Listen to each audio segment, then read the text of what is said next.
I'm going to show you this clip, and I really hope you pay attention. This is what happens when you let demons rule, and for real, come on. We can't be letting demons rule us. We can't be letting demons rule at all. But this is what happens when you let demons rule. Reports. So pay attention. The World Health Organization wants to change the way people view gender, updating an agency manual with an explanation of gender that goes beyond male and female.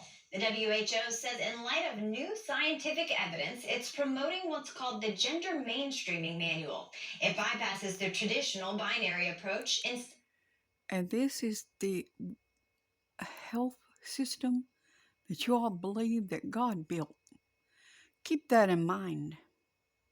This is the health system that you believe God built for humanity. Instead, focusing on gender and sexual diversity. Brody, the move is receiving some pushback. It is, Caitlin. John, the United Nations primary If this mission is doesn't to show maintain you that peace God and did not security. build The this, agency's I don't know health what unit will. has a plan that upsets the traditional understanding of gender, pushing to make gender identity mainstream by, quote, going beyond male and female labels of gender. The WHO has already made explicit that their new manual is going to be promoting a non-binary concept of sex and gender, for example. The WHO's Gender Mainstreaming Manual aims to teach the world about gender roles in relation to health-related behaviors. It's widely used and cited and supports new healthcare policies and laws. And pretty soon, the manual could change the way we talk about sex and gender. So, people can cite the WHO and say, well, we're just doing this. It's, follow the science, follow the experts on this. Rebecca Oss, Director of Research. You better follow your Bibles instead of following the experts, because the experts ain't experts at nothing but getting people lost. Research at the Center for Family and Human Rights says the World Health Organization pioneered making transsexuality mainstream in 2018 when it removed from its list of mental health disorders gender dysmorphia, formerly the mental illness associated with identifying as transgender. They're really trying to have it both ways. They want to say, first of all, there's absolutely nothing wrong with you. You're perfectly fine. And we have, we have treatments for you. We can give you surgeries. We can give you hormones, to fix what's not wrong with you. Updates to the gender mainstreaming agenda include changing key concepts around gender to include power dynamics, privilege, and inequality, normalizing gender identity outside of That's male the and female, healthcare system. and introducing new lessons and team building exercises to teach healthcare professionals why male and female genders discriminate against transgender people. This is really an effort to try to really intimidate and streamline a particular way of thinking and talking about this issue.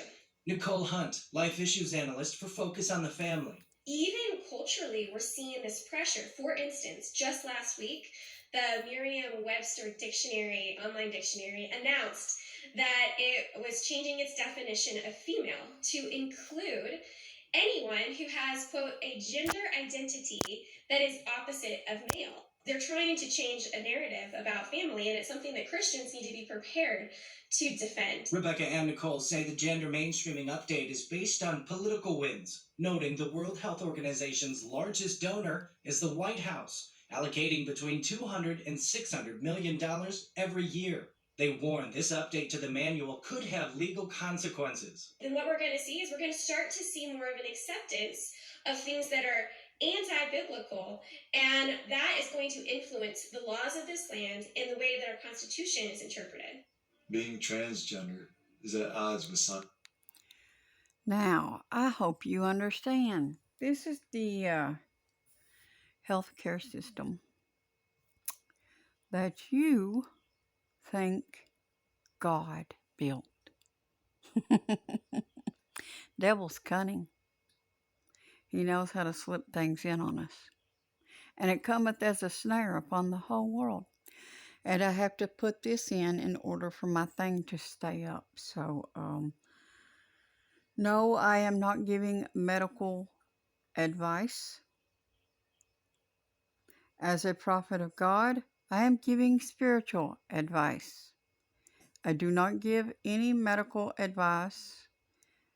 I give you options spiritually for you to discern for yourself what is right for you and your family as Christian people. I do not offer any medical advice. And y'all, in order for these to stay up now, we have to put that in, or they will strike us and remove us from the thing. So, on some of the forums where this will be going up at. So, just to disclose that. When demons rule, this is what happens. This next thing I'm about to show you is really hard on me.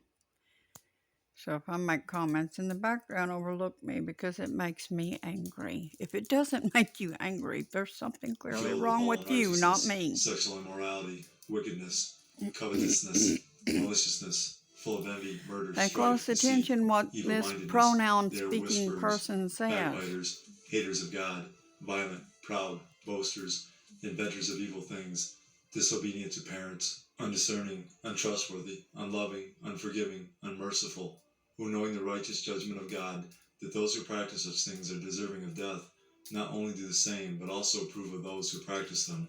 In these last days, society has not retained God in their knowledge. They in have return, not. God has They given have over to not. the debased mind to do those things which are not fitting. The Yep. phrase debased mind is found in Romans 1:28 in reference to those whom God has rejected as godless and wicked.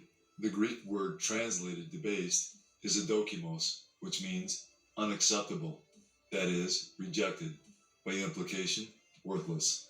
In Titus 1:16, the Apostle Paul refers to those whose works are debased. They profess to know God, but in works they deny him, being abominable, disobedient, and disqualified for every good work. People who are classified as having a debased mind have some knowledge of God and perhaps know of his commandments, but they live impure lives and have no desire to please God. Those who have debased minds live corrupt and selfish lives, and sin is justified and acceptable to them. You cannot The justify debased are sin. those whom God has rejected and is left to their own devices. Right here. Pay attention to what she said. Folks, my name is Miranda. I use she, her pronouns, and I'm a licensed professional counselor and sex therapist in Erie, Pennsylvania. And today I want to talk about minor attracted persons. And I want to talk about minor attracted persons because they are probably the most vilified population. Minor attracted persons, for those that are slow like me. Most folks. It took me a little bit to understand what she meant, so let me explain that to you. She's talking about people who want to rape and molest children, just so you understand. Let's be clear on that. There is no such thing as attraction toward children. This is a demonic person trying to convince you as a professional, a psychiatric professional, that this demonic lust toward children is okay. Are making incorrect assumptions about them without actually knowing much about them. And those assumptions create harm for an already marginalized population. You may have noticed that I'm using the term minor attracted persons, sometimes abbreviated to MAPS, instead of the more commonly used term at the bottom of the screen. And I'm doing this because the term pedophile has moved from being a diagnostic label to being a judgmental, hurtful insult that we hurl at people in order to harm them or slander them. At people. I also prefer if someone's raping and molesting children, that any label we might apply to a person hurting their feelings is the least of my worries and doesn't represent everything that they are. We are all people first with it many doesn't different represent facets everything of that they are. ourselves. No, the And demon this includes does. Folks who are attracted to minors. So to start with, let's talk about what a minor attracted person is, or who they are. This term simply means that the person has an enduring sexual or romantic attraction to minors. They've not chosen this attraction, just as the rest of us have not I chosen hope you can see there whatever is our no amount attraction of is. You don't holiness get in to this choose to person. be heterosexual or to be gay or whatever you are. Her head is You showing, don't get to choose and to she's be a wearing minor makeup. attracted person. Some minor attracted persons are And attracted to a specific age range of minors, while some are not. And some minor attracted persons are exclusively she's attracted to talking minors about legalizing and are not hurting attracted to children. adults at all.